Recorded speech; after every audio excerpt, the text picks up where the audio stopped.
दिल्ली में भारतीय जनता पार्टी अपनी पूरी ताकत झोंक रही है। पीएम दिल्ली में 3 कॉलेज का शिलान्यास करेंगे। साथ ही 4,500 करोड़ विकास की योजनाओं का तोहफा भी दिल्ली वासियों को देने जा रहे प्रधानमंत्री नरेंद्र मोदी। तो ये बड़ी खबर, चुनाव से पहले दिल्ली को तोहफा प्रधानमंत्री नरेंद्र मोदी देने जा रहे हैं, जिसमें दिल्ली में 3 कॉलेजेस का शिलान्यास भी शामिल है। प्रधानमंत्री करेंगे शिलान्यास 3 कॉलेज का दिल्ली के अंदर, और दिल्ली को मिलेगी 4,500 करोड़ की योजनाओं की सौगात, जो कि दिल्ली के विकास को और बढ़ाएंगे। तो दिल्ली में प्रधानमंत्री के कई कार्यक्रम हैं। पीएम का क्या प्रचार प्लान, ये आपको दिखा रहे हैं। सरकारी योजनाओं पर फोकस है, जो कि सरकारी योजना है लोगों तक ज्यादा से ज्यादा पहुंच सके। डीयू में, दिल्ली यूनिवर्सिटी में सावरकर के नाम पर कॉलेज, 3 कॉलेज इसमें शामिल हैं। डीयू को 2 नए कॉलेज की घोषणा की गई है। तो करते रहता है, वो करते रहे, हम अच्छा काम करेंगे। जो नकारात्मक सोच के लोग हैं, जो हिंदू समाज के विरोधी हैं, जो सावरकर साहब के विरोधी हैं, वो विरोध करते रहेंगे, मगर हम देश की भावनाओं के अनुरूप आगे बढ़ रहे हैं। हम मिल करके सभी सांसद कैसे जीवन दे सकते हैं, कैसे जीवन आसान कर सकते हैं, और हमें पूरा विश्वास है कि प्रधानमंत्री जी कल आ भी रहे हैं, और हमारे खट्टर साहब को जो दी हुई बातें हैं गडकरी जी को, उनमें मैक्सिमम बातें हम लोगों को जल्दी से जल्दी पूरी करने को देखने को मिलेगी, ऐसा हमारा विश्वास है। आप सबको धन्यवाद। वहीं दिल्ली में अवैध रूप से रह रहे बांग्लादेशी घुसपैठियों के खिलाफ दिल्ली पुलिस का अभियान जारी है, और कल 11 अवैध बांग्लादेशी घुसपैठियों की पहचान कर उन्हें वापस उनके देश यानी बांग्लादेश प्रत्यर्पित कर दिया गया। इससे पहले 29 दिसंबर को पुलिस ने रंगपुरी इलाके में अभियान चलाकर 8 अन्य बांग्लादेशी नागरिकों को बांग्लादेश वापस भेजा था। पुलिस के मुताबिक अब तक करीब 50 बांग्लादेशी डिपोर्ट किए जा चुके हैं, जो अवैध रूप से रह रहे थे। वही जिसे कहते तारों के नीचे से, जंगल के रास्ते से ये घुसकर आए थे, भारतीय सीमा में दाखिल हुए थे। और पुलिस इस मामले में लगातार चेकिंग अभियान चला रही है। जगह जगह जाकर तलाश की जा रही है, डॉक्यूमेंट्स पूछे जा रहे हैं।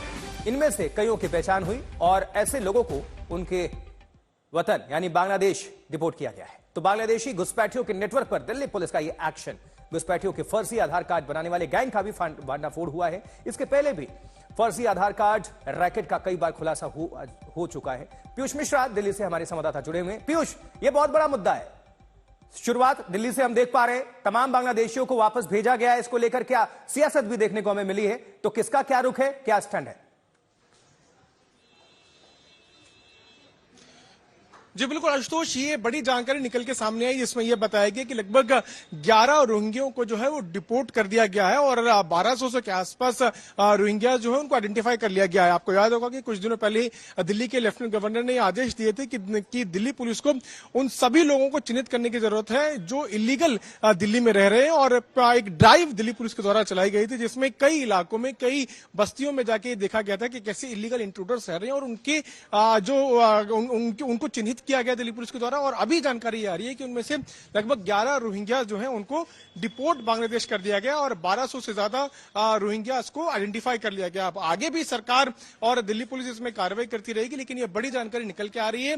इस पूरे मुद्दे पर हमने राजनीति भी गर्म होते हुए काफी देखी है, जहां एक तरफ दिल्ली बीजेपी आरोप लगाती रही कि आम आदमी पार्टी कई रोहिंग्या को, इलीगल इमिग्रेंट्स को पनाह दिल्ली में दे रही है। वहीं दूसरी ओर आम आदमी पार्टी का यह कहना है कि पूर्वांचली और यूपी के लोगों को बीजेपी रोहिंग्या कह रही है। तो ये राजनीति भी इस पर हो रही है, लेकिन अभी जानकारी जो है वो दिल्ली बीजेपी अध्यक्ष वीरेंद्र सचदेवा की तरफ से खुद दी गई, जिसमें वो ये कह रहे हैं कि 11 रोहिंग्यास को डिपोर्ट कर दिया गया है, और कई सारे ऐसे एलिमेंट्स हैं जिनको फिलहाल दिल्ली पुलिस ने आइडेंटिफाई। और दिल्ली पुलिस अभी क्या कह रही है? ये एक्शन, ये ड्राइव, ये कैंपेन लगातार जारी रहेगा।